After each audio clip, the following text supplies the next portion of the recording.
So the Oklahoma City Thunder, decent amount of rope they got from basketball fans, right? Earlier this season, even as they were losing, there never seemed to be panic. After all, it does take time to mesh superstars.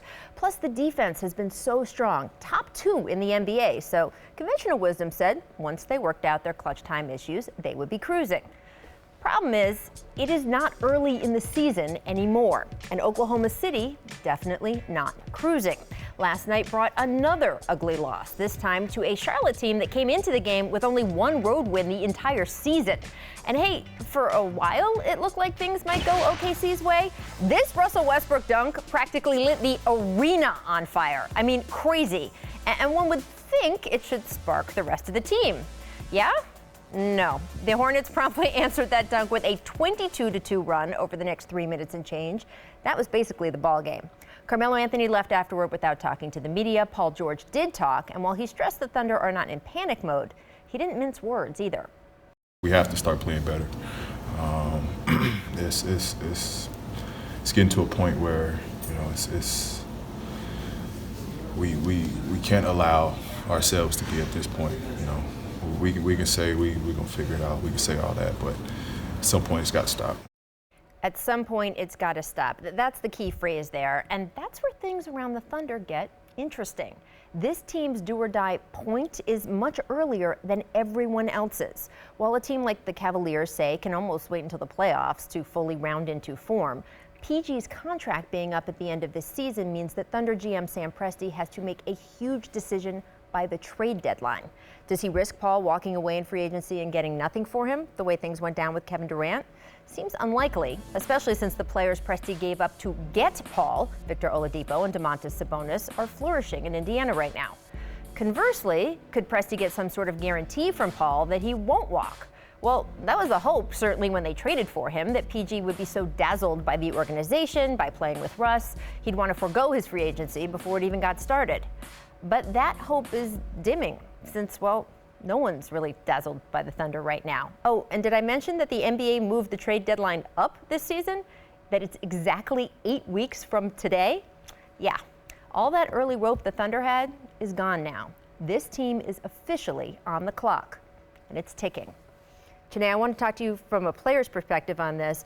After the game, we heard PG say, hey, we know what we want to execute. We're just not doing it. We're not communicating. Someone like me is sitting there going, you are professional basketball players. These are veterans. You've had 2 months of the season, training camp. How does this keep happening? It takes time to build chemistry, and I think we've given them a lot of time. And everyone's talking about the panic button. You don't need the panic button yet, but you might need to know where it is, how long your arm could be to reach it. But overall, with the Thunder, they need to figure out what their identity is, and they need to implement that right now. And when I'm thinking about this team, I'm thinking about their best recent team in recent memory is when they had not only Russ and KD, but they also had Serge Ibaka on the inside and Steven Adams. They're really trying to go with their 3 big ball players on the perimeter, and instead they really need a balance because they learned earlier in the season with a small sample size, if you pass to Steven Adams, he will finish. So they need balance until they can find that chemistry that they need from the perimeter. Yeah, and it's tough. I mean, Steven Adams even had trouble last night with Dwight Howard. It's not always going to work, and they seem, I mean, when you can see those guys frustrated on the floor. Have you felt like that? Have you been in that? Oh, definitely. I mean, when I came into the league in 2014, it took us 3 years for us to make the playoffs, and you just have to be sold on trusting the process. But the thing is, you have to have the right mindset, and you have to have this ability to know that you're growing with each game. And I don't know if they're really doing that. They're just trying to get a quick fix, a quick Band-Aid. Let's see if he can make the game-winning shot, and then we can move on, and the people will get off our back. But no, they need to have the right mentality, the right chemistry, and they need to go in saying, we're going to grow with each game. If we lose, forget the haters. We're going to build something that's going to be more sustainable. Okay, but you had 3 years. They don't have 3 years. No. They have 8 weeks. And you said it, 2 months. And right now, the decision with Paul George is made easier if this team is not playing well. They have a $24 million luxury tax bill, that's a big number for a small market team. It's a lot easier for an owner to pay that when you are playing well, when you feel like you're going to contend.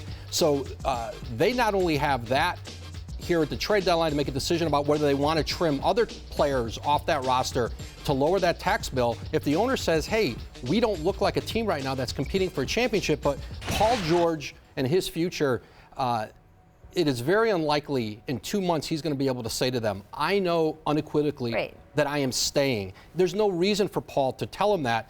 And then Sam Presti has to make a decision. And all around the NBA now, teams are waiting to see what Oklahoma City is going to do. Because in a lot of ways, Paul George will hold up the trade market. Because if there's teams who think they can get at him, they're going to hold off on other deals till they figure out what the Thunder are going to do. Like DeAndre Jordan, I mean, all those people are going to just kind of be in a holding pattern? You know, DeAndre Jordan is a 1A in that. That's, you know, he's the rim protector that especially a lot of teams in the East covet. You know, teams, you can go through the East, look at teams who need a rim protector. They generally have some interest in Jordan. But I think for Paul George, the bigger question for Oklahoma City too is Carmelo Anthony next year, $28 million, he can opt in on that. The way he's played this year, that money's not out.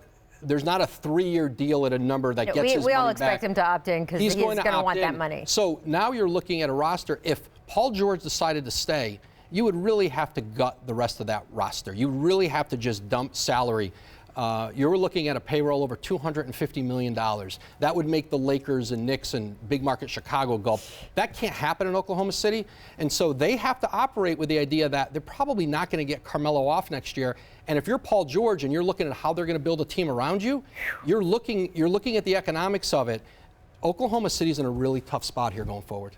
But if I'm Paul George also, it's hard as a player to play for 3 different teams in 3 different years. So if I'm going to leave, I'm going to go for the sure bet. It has to be perfect. It has to have a nice little ribbon on top. So that's the only thing that I would say as a player would hold Paul George in OKC. And the only way the Thunder will get value for Paul George, if they decide to trade him, is to trade him to a team where he's going to agree to re-sign with. So they're going to have to work with him to do that, because a team, no one's going to give a lot up for Paul George if they think he's just a 2-month rental. They're not going to get a lot for him. Right, that's so interesting because Chiney, you're right. So he's going to have a say in this too. He doesn't have a no trade or anything, but players have leverage now when they're in that situation. This is going to be fascinating to watch. This is only going to get more serious week after week as we go here.